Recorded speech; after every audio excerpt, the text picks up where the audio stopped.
قرآن پاک میں اللہ تعالیٰ نے فرمایا ہے سبحان الذی اسری بعبدہ لیلا من المسجد الحرام الی المسجد الاقصی الذی بارکنا حولہ لنریہ من آیاتنا انہ هو السمیع البصیر.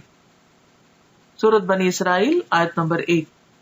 پاک ہے وہ ذات جو اپنے بندے کو ایک رات میں مسجد الحرام سے مسجد اقصی تک لے گیا جس کے آس پاس ہم نے برکت رکھی ہے، یعنی اس علاقے میں اللہ نے برکتیں نازل کی ہیں تاکہ ہم اسے اپنی بعض نشانیاں دکھائیں. یقیناً وہ خوب سننے والا اور خوب دیکھنے والا ہے. اس آیت میں جس واقعے کی طرف اشارہ ہے وہ اسراء کے نام سے مشہور ہے. اسراء کے لفظی معنی ہے رات کو سفر کرنا، رات کو چلنا. یہ وہی سفر ہے جس میں نبی کریم صلی اللہ علیہ وسلم کو جسم اور روح سمیت مسجد الحرام یعنی مکہ سے مسجد اقصی فلسطین تک معجزاتی طور پر لے جایا گیا، یعنی براق پر. فرشتوں کی ہمنشینی کا یہ سفر اس زمانے کے حالات، اسباب سفر اور فاصلے کی طوالت کی وجہ سے انسانی عقل اور سمجھ سے بالاتر ہے. یعنی انسان نہیں سمجھ سکتا کہ ایک رات میں آپ اتنی تیزی سے وہ سفر کیسے کیے اور کس طرح آپ واپس بھی آ گئے. لیکن جیسا کہ اس آیت میں واضح کیا گیا ہے کہ پاک ہے وہ ذات یعنی اللہ جو اپنے بندے کو لے گیا. یعنی اللہ تعالیٰ کے لیے کچھ بھی مشکل نہیں. جن چیزوں کو ہم ناممکن سمجھتے ہیں وہ اللہ کے ہاں ناممکن نہیں. تو جس ذات میں کمال قدرت ہو وہ سب کچھ کر سکتا ہے. اس حیرت انگیز اور ایمان افروز سفر کی تفاصیل بخاری اور مسلم سمیت احادیث کی دیگر کتب میں موجود ہے. تو آئیے تھوڑا سا اس بارے میں دیکھ لیتے ہیں کہ آپ نے اللہ سبحانہ و تعالیٰ کی کون کون سی نشانیاں دیکھی، کیا کیا چیزیں مشاہدہ فرمائیں اور ان میں ہمارے لیے کیا سبق ہے. آغاز سفر اور شق صدر. شق کہتے ہیں پھاڑنے کو اور صدر کہتے ہیں سینے کو، اور شق صدر کا معنی ہے سینے کو کھولنا. اس کی تفصیل آگے ملے گی، ابھی اتنا ہی کافی. انس بن مالک رضی اللہ عنہ سے مروی ہے کہ معراج کی رات جب بیت اللہ سے نبی کریم صلی اللہ علیہ وسلم کو لے جایا گیا تو وحی آنے سے قبل آپ کے پاس 3 فرشتے آئے. اس وقت آپ مسجد الحرام میں سو رہے تھے. ان میں سے ایک نے پوچھا وہ کون ہے، یعنی آپ کی طرف اشارہ کر کے. دوسرے نے جواب دیا وہ ان میں سب سے بہتر ہیں. تیسرے نے کہا ان میں جو سب سے بہتر ہے انہیں لے لو.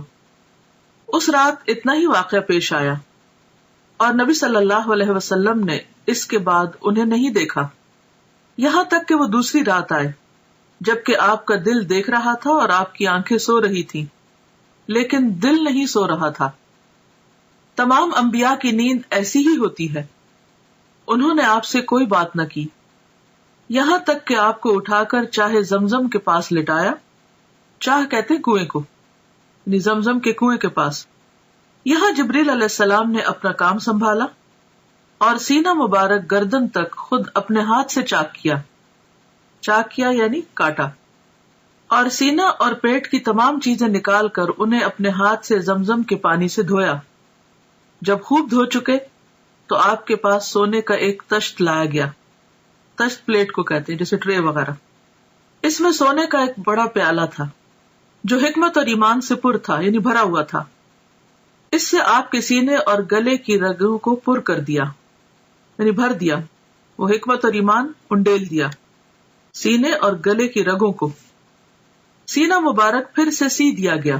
صحیح بخاری کتاب التوحید. اور بہت سے لوگ اس بات پر حیران ہوں گے اور پریشان بھی ہوں گے کہ یہ کیسے ممکن ہے کہ کسی کا سینہ چاک کر دیا جائے.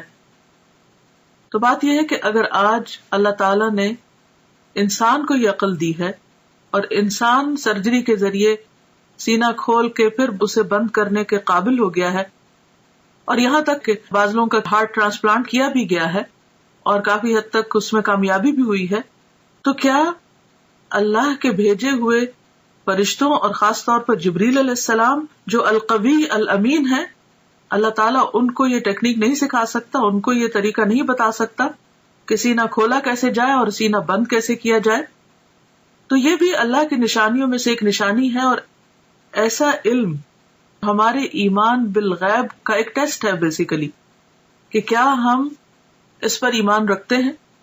بعض اوقات قرآن مجید میں ایسی کوئی بات آتی ہے جیسے موسیٰ علیہ السلام کے معجزات کا ذکر ہے یا دیگر انبیاء کے، تو ہم یہ سوچ کر اس کو مان لیتے ہیں کہ یہ اللہ کا کلام ہے اور قرآن مجید میں کوئی شک نہیں اور یہ درست ہوگا.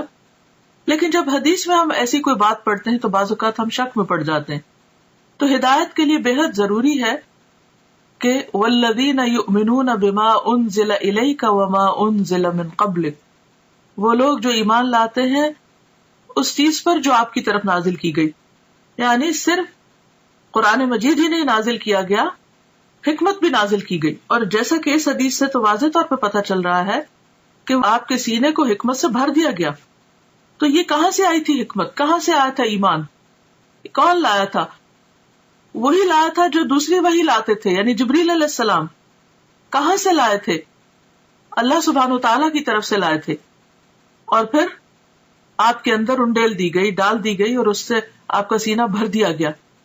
اب آپ سوچ رہے ہوں گے کہ حکمت اور ایمان تو ایبسٹریکٹ چیزیں ہیں، اور گلے کی رگیں جو ہے یا سینہ جو ہے یا دل جو ہے وہ دیکھنے کو مادی چیزیں ہیں، تو یہ کیسے ممکن ہوا؟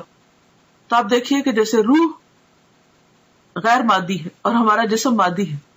جب روح انسان کے اندر آتی ہے تو وہ تو نظر نہیں آتی، اس کا تو کوئی وزن نہیں ہوتا، تو وہ کیسے آ جاتی؟ وہ کون ڈالتا ہے؟ وہ بھی تو اللہ تعالیٰ فرشتے کو بھیج کر روح ڈالتے ہیں نا.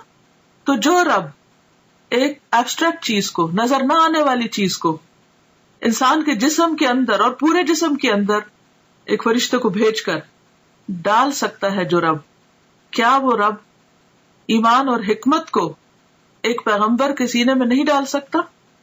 خواہ وہ مادی تھے یا نہیں تھے، وہ جس بھی حال میں تھے، ہمیں اس کا علم نہیں دیا گیا. ہمارا فرض بنتا ہے اس پر ایمان لانا، کیونکہ یہ ایمان بالغیب ہی کی ایک قسم ہے. تو یہ سفر کا آغاز تھا، یعنی آپ نے ابتدا میں کچھ نشانیاں دیکھی اور ان کو محسوس کیا، اور خواب میں آپ کو چیزیں دکھائی گئی. اس کے بعد پھر کیا ہوا؟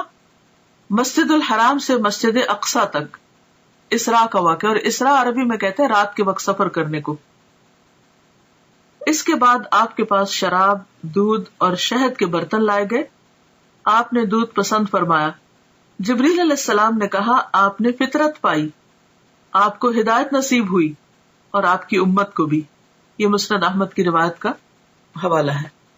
یہاں پر آپ دیکھیے کہ آپ صلی اللہ علیہ وسلم براق پر سفر کرتے ہیں، انبیاء کی امامت کرتے ہیں، اور پھر اس کے بعد آپ کی مہمانی کی جاتی اور 3 چیزیں پیش کی جاتی، اور تینوں میں سے آپ دودھ کو پسند کرتے ہیں. تو اس سے یہ پتہ چلتا ہے کہ انسان کے کھانے پینے کی جو چوائس ہوتی ہے وہ اس کی شخصیت کی عکاس ہوتی ہے. اب دنیا میں بھی اگر کوئی شراب کو پسند کرتا ہے تو اس کا مطلب یہ ہے کہ اس کی ایک خاص قسم کی پرسنالٹی. دودھ کو پسند کرنے والے شہد کو پسند کرنا، تو ہر انسان اپنے اپنے مزاج کے مطابق چیزوں کا انتخاب کرتا ہے. اور پھر بعض لوگوں کا انتخاب صرف ان کی اپنی ذات تک نہیں، ان کے خاندان اور پھر خاندان سے آگے بھی لوگوں کو متاثر کرتا ہے. تو خاص طور پر جو لوگ دین کا کام کرنے والے ہیں ان کے لیے بے حد ضروری ہے کہ وہ انبیاء کی سنت کو فالو کریں اپنے کھانے پینے کی چوائس میں بھی. مسجد اقصی سے آسمانوں کی طرف معراج. معراج کا لفظ جو ہے یہ عین را جیم سے ہے. عروج اسی سے ہے جس کا معنی ہوتا ہے بلندی، اور معراج عربی میں سیڑھی کو کہتے ہیں. مسجد اقصی سے آپ کو عالم بالا میں لے جایا گیا. معراج عربی میں سیڑھی کو کہتے ہیں جو اوپر چڑھنے کے لیے استعمال ہوتی ہے. اس نسبت سے سفر کے اس حصے کو بھی معراج کہا گیا ہے.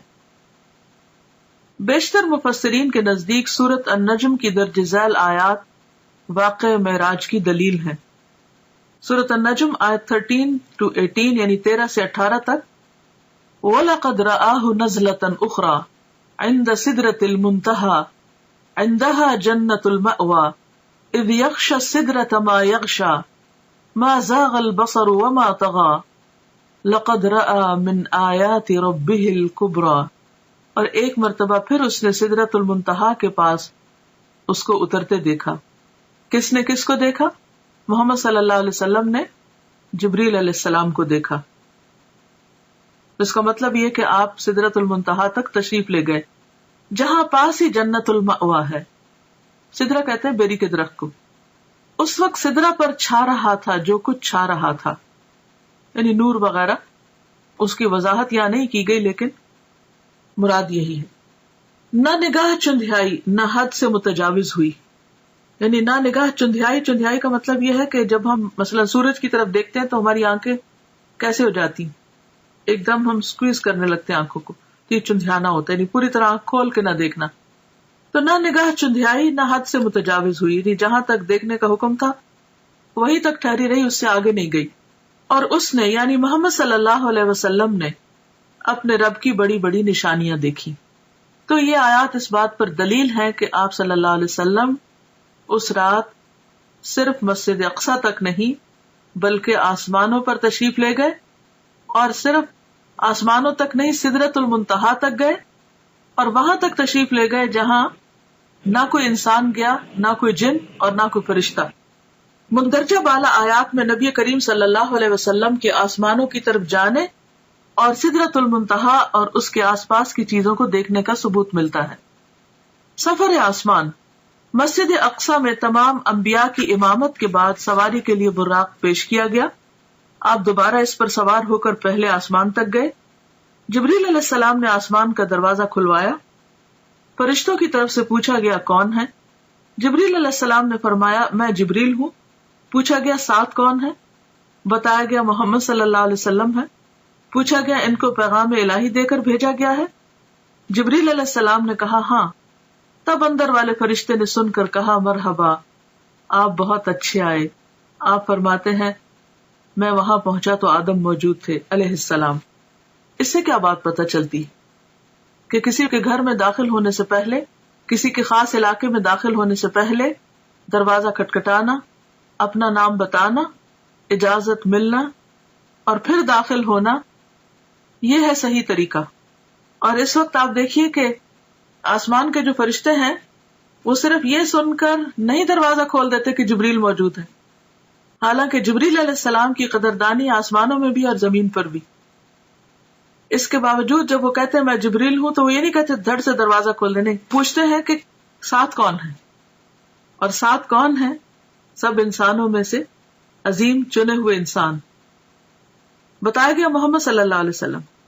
اب اتنا کہنے پر بھی دروازہ نہیں کھلتا۔ پوچھتے ہیں کہ کیا ان کو پیغام الہی دے کر بھیجا گیا، کیا اللہ تعالیٰ نے بلایا ہے؟ جبریل نے کہا ہاں۔ تب فرشتے نے سن کر کہا مرحبا۔ اس سے یہ پتہ چلتا ہے کہ فرشتے کس قدر امانت دار ہیں، کس قدر ڈیوٹیفل ہیں، ان کو جو کہا گیا ہے وہی کرتے ہیں، یفعلون ما یؤمرون۔ اچھا ہمارا حال کیا ہوتا ہے کہ ہم فوراً ایکسائٹمنٹ میں اپنی حدود سے آگے بڑھ جاتے ہیں، اچھا فلاں، بس فلاں کے لیے تو کوئی قید ہی نہیں، کوئی حد ہی نہیں اور کوئی ریسٹرکشن ہی نہیں۔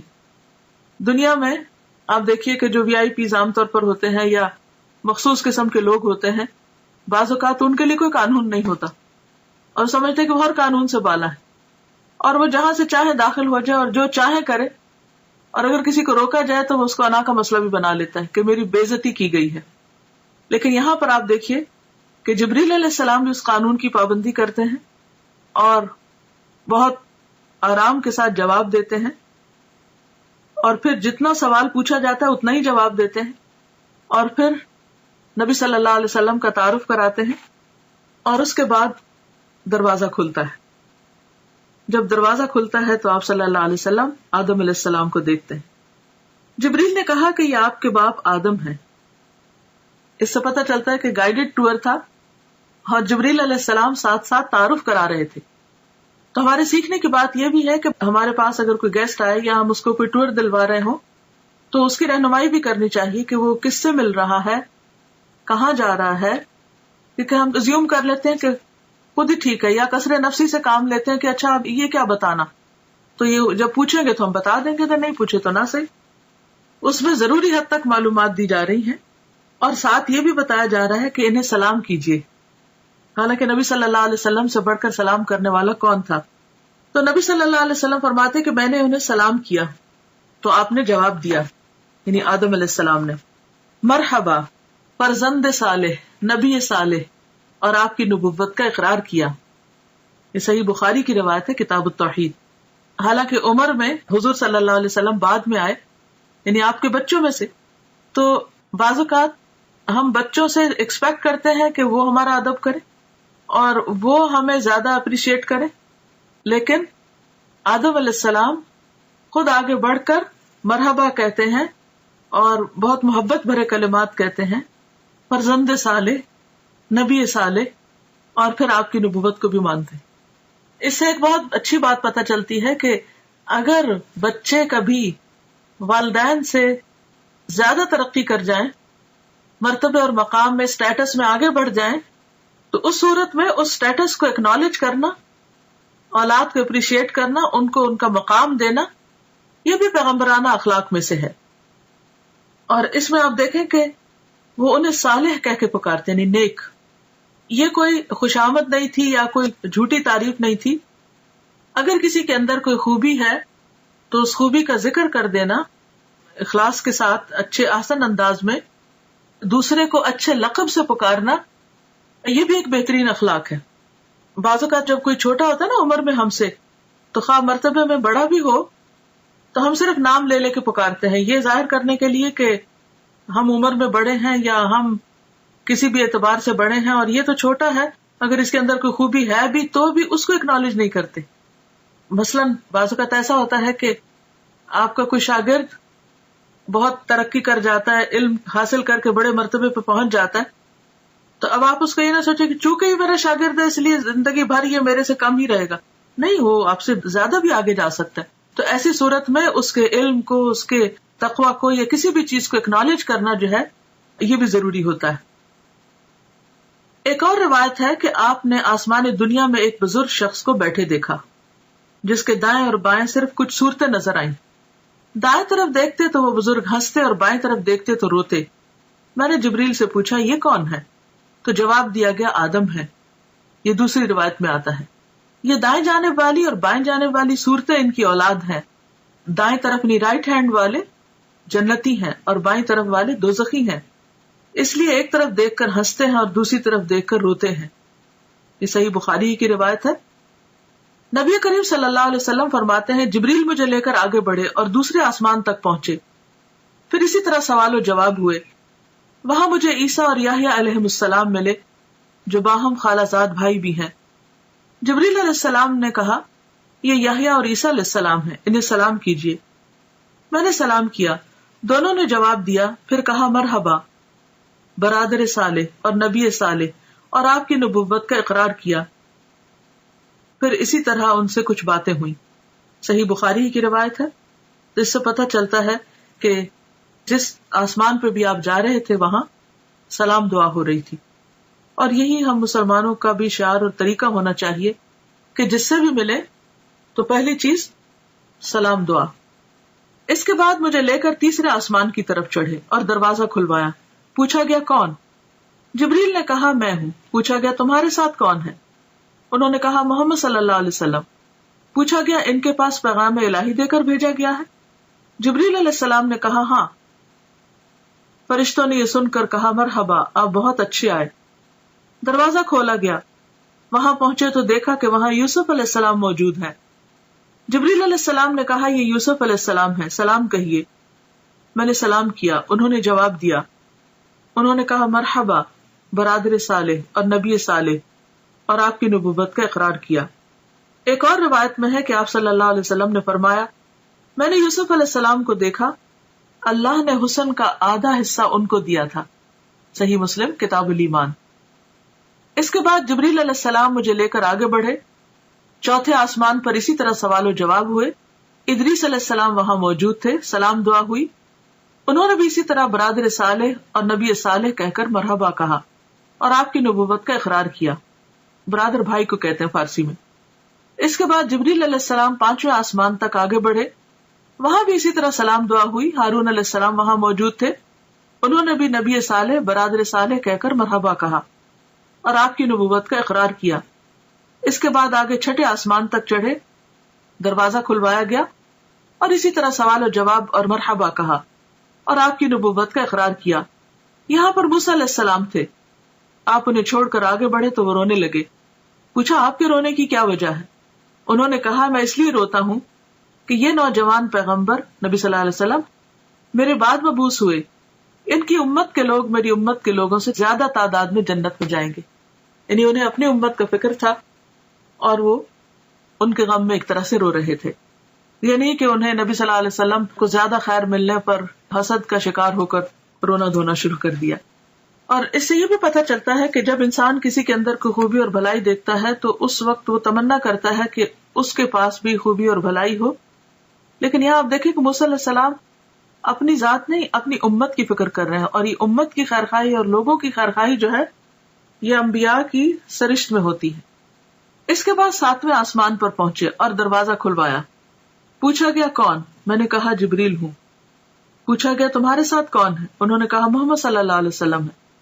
پوچھا گیا ان کے پاس پیغام الہی دے کر بھیجا گیا؟ اس سے پتہ چلتا ہے کہ ہر آسمان کے فرشتے نے ایسا ہی کیا. جبریل علیہ السلام نے کہا ہاں. فرشتوں نے یہ سن کر کہا مرحبا, آپ بہت اچھے آئے. جب میں وہاں پہنچا تو ابراہیم علیہ السلام کو موجود پایا. جبریل علیہ السلام نے کہا یہ آپ کے جد امجد ابراہیم علیہ السلام ہیں, انہیں سلام کہیے. میں نے انہیں سلام کیا. انہوں نے جواب دیا اور فرمایا مرحبا, فرزند صالح, نبی صالح, اور بیٹا کہہ کر پکارا. آپ کی نبوت کا اقرار کیا. وہاں ابراہیم علیہ السلام بیت المعمور کے ساتھ ٹیک لگا کر بیٹھے ہوئے تھے. یعنی گویا دنیا میں جو ان کا خاص بہترین عمل تھا اس کی جزا کے طور پر اللہ تعالیٰ نے ان کو وہاں بھی گھر عطا کیا. سیدنا ابن عباس سے مروی ہے کہ آپ ایک ایسے مقام پر پہنچے جہاں پر جبریل علیہ السلام نے آپ کا ساتھ چھوڑ دیا. تو اس پر آپ نے فرمایا ایسے مقام پر کوئی دوست اپنے دوست کو نہیں چھوڑتا, آپ میرا ساتھ کیوں چھوڑ رہے ہیں؟ جبریل علیہ السلام نے فرمایا اگر میں اس مقام سے آگے بڑھوں تو نور سے جل جاؤں گا. سنن بہقی کی روایت ہے. اس کے بعد آپ کو سدرۃ المنتہا تک لے جایا گیا. اس کے بیر حجر کے مٹکوں کے برابر اور اس کے پتے ہاتھی کے کان کی طرح تھے. یعنی پتے بہت بڑے بڑے تھے اور بیر بھی بہت بڑے بڑے. اس پر سونے کے پتنگے چھا گئے اور اللہ کے حکم سے جو کچھ چھانا تھا چھا گیا. یہ حجر کے مٹکے جو ہے یہ علاقے کا نام ہے اور وہاں کے برتن شاید مشہور ہیں یا خاص سائز کے ہیں تو اس لیے ان سے تشبیہ دی گئی. اور اللہ کے حکم سے جو کچھ چھانا تھا چھا گیا. اس سے وہ سدرہ بیری کا درخت تبدیل ہو کر اتنا خوبصورت ہو گیا کہ اللہ کی کوئی مخلوق اس کا حسن بیان کرنے کی تاب نہیں رکھتی. آج بھی آپ دیکھیں کہ بعض لوگ درختوں کے آس پاس یا نیچے لائٹس لگا کر رکھتے ہیں.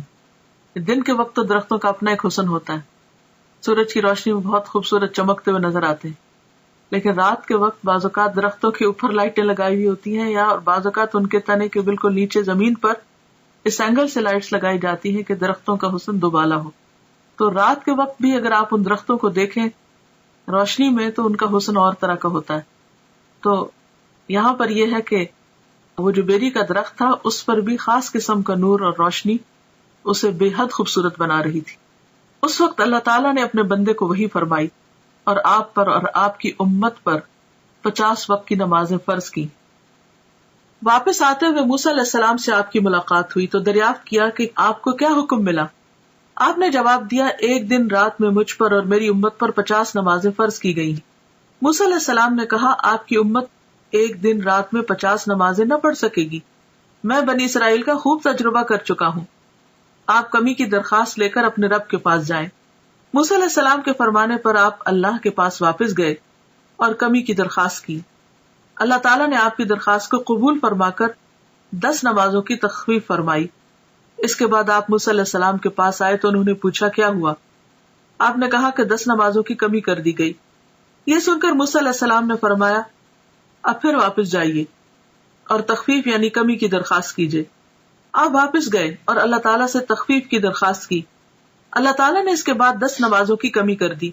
یوں آپ کی موسیٰ علیہ السلام اور اللہ تعالیٰ کے درمیان آمد و رفت جاری رہی, یعنی بیک اینڈ فورتھ آتے جاتے رہے, یہاں تک کہ اللہ تعالیٰ نے 5 نمازیں کر دی. اس کے بعد آپ پھر واپس آئے تو موسیٰ علیہ السلام نے کہا جاؤ اور کمی کراؤ. آپ نے کہا اب مجھے شرم آتی ہے, جو اللہ تعالیٰ نے فرض کیا ہے اس پر راضی ہوں. آپ نے فرمایا جب میں وہاں سے واپس آیا تو ایک پکارنے والے نے پکار کر کہا میں نے اپنا فرض پورا کر دیا اور بندوں کے لیے تخفیف کر دی. یہ 5 نمازیں اجر میں 50 کے برابر ہوں گی. بخاری. اس سے ایک اور بات یہ بھی پتہ چلتی ہے کہ بعض اوقات کوئی حکم آتا ہے, کوئی پالیسی بنتی ہے یا کوئی ایسا قانون پاس ہوتا ہے جو عوام کے لیے بہت مشکل ہو سکتا ہے. تو جو بھی شخص یا جو بھی انسان یہ سمجھتا ہو کہ یہ لوگوں کے لیے بھاری ہوگا یا مشکل ہو, تو وہ ان کے حق میں سفارش کر کے بات کر سکتا ہے. یہاں پر آپ دیکھیے کہ نبی صلی اللہ علیہ وسلم اللہ تعالیٰ کا حکم آنے کے بعد اس میں تخفیف کی درخواست کر رہے ہیں, اور موسیٰ علیہ السلام سفارش کر رہے ہیں. تو اس سے ایک تو ہم موسیٰ علیہ السلام کے بہت مرہون منت ہیں کہ انہوں نے ہمارا بہت خیال کیا, ورنہ ہم جو 5 نہیں پڑھتے تو 50 کہاں پڑھتے, تو کس قدر مشکل ہوتی. اور پھر دوسری طرف یہ ہے کہ نبی صلی اللہ علیہ وسلم بھی اللہ سبحانہ تعالیٰ کے پاس جا کر بار بار عرض کرتے ہیں, اور اللہ سبحانہ تعالیٰ اپنے بندوں پر اس قدر مہربان ہے کہ 5 کرنے کے باوجود اجر 50 ہی کا رکھا. یہ ہے اس کی رحمت. دنیا میں کوئی بادشاہ ایسی عنایت نہیں کر سکتا کہ اگر کسی کو 50 گھنٹے کے لیے ہائر کیا ہے اور وہ 5 گھنٹے کام کرنا چاہے تو اجرت 50 گھنٹے کی دے. اس کے علاوہ چند اور مشاہدات دیگر کتب میں مذکور ہیں. سورۃ البقرہ کی آخری 2 آیات بھی عرش کے خزانے سے عطا کی گئیں, یعنی اسی موقع پر جب نمازوں کا حکم دیا گیا. نہر کوثر اور جنت کا مشاہدہ.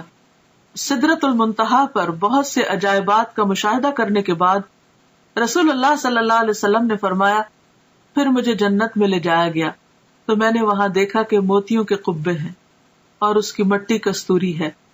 کستوری خوشبو کا نام ہے جو ہرن کی ناف سے نکلتی ہے, بہترین قیمتی قسم کی خوشبو ہے.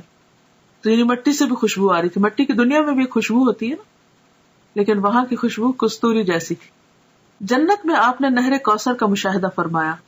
حضرت انس سے روایت ہے کہ نبی کریم صلی اللہ علیہ وسلم نے فرمایا, میں ایک نہر پر آیا, اس کے دونوں کنارے موتیوں اور قبوں کے تھے, یعنی چھوٹے چھوٹے جیسے پرلز کے چھوٹے چھوٹے ڈیونز تھے. میں نے پوچھا جبریل علیہ السلام یہ کیا ہے؟ جبریل علیہ السلام نے کہا یہ کوثر ہے. صحیح بخاری. یعنی آپ کو وہ نہر جو عطا کی گئی, انا اعطیناک کل کوثر کہہ کر, وہ بھی آپ کو دکھائی گئی. ابراہیم علیہ السلام کو امت محمد صلی اللہ علیہ وسلم کے نام خصوصی پیغام. ابن مسعود بیان کرتے ہیں کہ رسول اللہ صلی اللہ علیہ وسلم نے فرمایا, معراج کی رات میری ملاقات حضرت ابراہیم علیہ السلام سے ہوئی.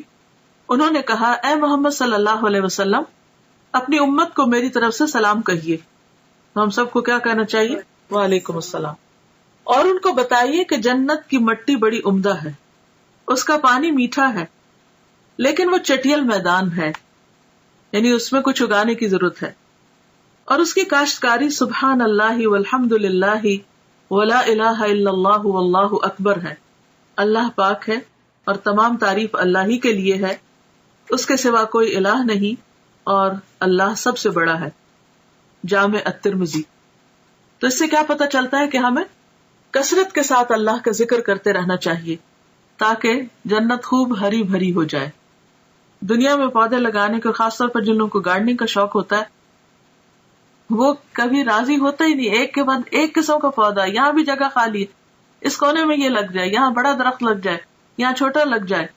تو یہ امیجن کیا کریں, دنیا کے آج کل تو ویسے بھی سمر ہے اور ہر طرف پھل پھول لگے ہوئے ہیں, تو اسے دیکھ کر ہمیشہ جنت کا سوچا کریں کہ کتنی گرینری چاہیے, کیسا باغ چاہیے.